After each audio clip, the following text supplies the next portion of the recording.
তুমি কে আমি কে, কোরআনওয়ালা কোরআনওয়ালা, কে বলেছে বানানেওয়ালা বানানেওয়ালা। তুমি কে আমি কে, আবার বলেন কোরআনওয়ালা কোরআনওয়ালা। তুমি কে আমি কে, কে বলেছে বানানেওয়ালা বানানেওয়ালা। মনে থাকবে? এজন্য ভুয়া কি ও সাংবাদিক সম্মেলনই করতে পারবা, এর দূরেই পারবা। মিশা কথা বলে বলে সাংবাদিক সম্মেলন করতে পারবা, মিশা কথা বলে বলে ইউটিউবার ফেসবুক গরম করতে পারবা, লেকিন ইস্তেমা আর হবে না। ভুয়া ভুয়া কি বলেন বলেন বলেন। হ্যাঁ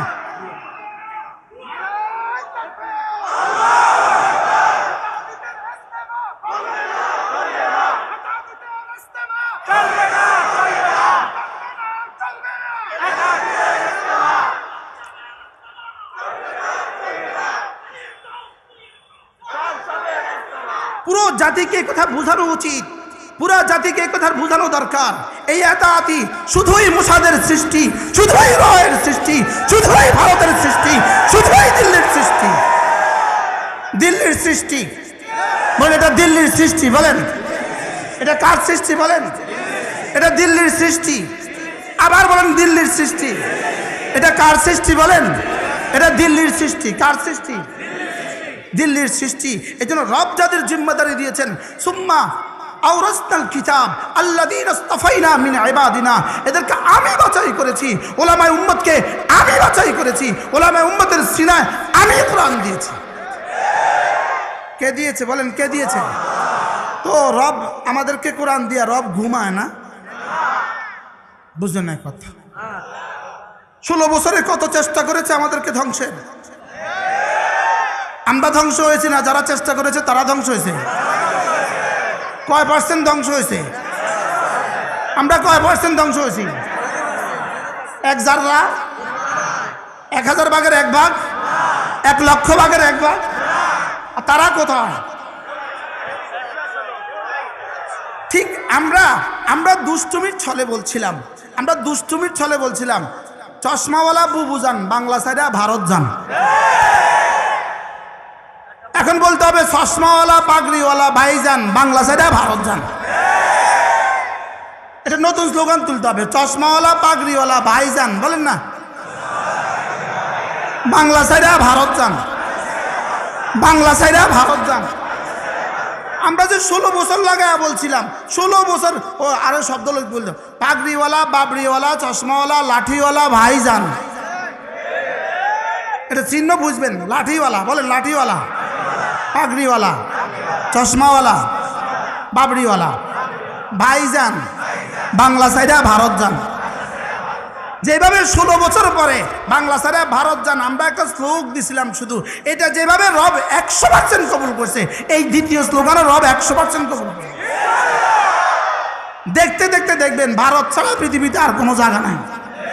পৃথিবীর সমস্ত বাতিলের আড্ডাখানা, কাদিয়ানির আড্ডাখানা ভারত, রেজবির আড্ডাখানা ভারত, যত বাতিল আছে সব আড্ডাখানা ভারত, ইসকনের আড্ডাখানা ভারত। হ্যাঁ, বাংলাদেশ বাতিল জন্ম দেয় নাই, আলহামদুলিল্লাহ। মাওলানা ইব্রাহিম নতুন তথ্য দিছে। কি আর বাংলাদেশের জমিন বড় উর্বর, এটা বাতিল খায় না।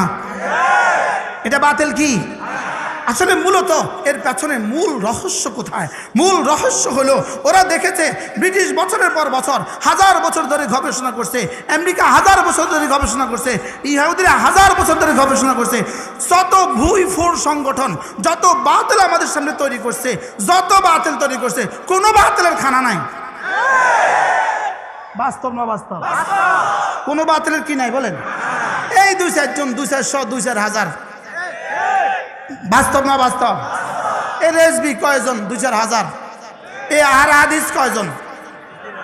এ আহারে হাদিস কতজন বলেন? 2-4 হাজার। যত কিছুই তুলছে, এদের এ জাতি খায় না। এ জাতি কি করে না বলেন? শেষ পর্যন্ত এরা চিন্তা করলো যত কিছুই করি খায় না। তো আমগো মধ্যে একজন তো কিনছিল, হাটহাজারি থেকে একজন কিনছিল। বুঝলেন না? হাটাজার থেকে একজনে কি করছিল? কিনছিল, কোটি কোটি ডলার ঢালছিল, পরে দেখে খায় না। দেখেছে কি করে না বলেন? যত বাতিল তোলে খায় না। বাস্তব না বাস্তব বলেন না? কোন বাতিল এ জাতি কি করে না? এ জাতি খাওয়ার আগে জিজ্ঞাসা করে হুজুরদেরকে, হুজুর খাইতাম? এই জাতি খাওয়ার আগে কি করে? জিজ্ঞেস করে, হুজুর এটা কি খাবো? এই জন্য খায় না, জাতি খায় না। শেষ পর্যন্ত দেখলো এদের মধ্য থেকে এক দলকে উঠানো যায় কিনা দেখি। এদেরই ঘরের, এদেরই ঘরানার, এদের সাথে উঠে, এদের সাথে বসে, এদের সাথে শোয়, এদের সাথে চলাফেরা করে, এরকম এক দলকে দেখি উঠানো যায় কিনা। তো শেষ পর্যন্ত এক দলকে উঠেছে। উঠেছে না? উঠেছে না? এই জন্য যেদিন থেকে শুরু হয়েছে দেখে আজ পর্যন্ত নতুন একজনও যায় না। নতুন কি একজনও যায় নাই। আর পেছনে যারা গেছে আলহামদুলিল্লাহ হাজার হাজার তওবা করতেছে। সুবহানাল্লাহ বলবেন না? এখন মিশা কথা ছাড়া তাদের কাছে আর কোনো বুঝি নেই। কি কথা বলেন? মিশা কথা, প্রতিদিন মিশা কথা। আর কতগুলো পয়সা দেওয়া মিডিয়া, বুঝেন না কথা? কতগুলো পয়সা দেওয়া কি, কতগুলো পয়সা দেওয়া মিডিয়া ছাড়া তাদের কাছে আর কোনো কি নাই, আর কোনো হাতিয়ার নাই। তাদের কাছে আর কোনো কি নাই বলেন? আর কোনো হাতিয়ার নাই। এই জন্য পয়সা দেওয়ার দিন শেষ, মোসাদের দিন শেষ। মোসাদের কি শেষ বলেন? মোসাদের দিন শেষ, পয়সা দেওয়ার দিন শেষ। এই জন্য ইস্তেমার নামে আস্ফালনের দিন শেষ। আল্লাহ আমাদেরকে বুঝ দান করেন। এরা ভাবছিল আমাদেরকে টুকরো করে দিবে।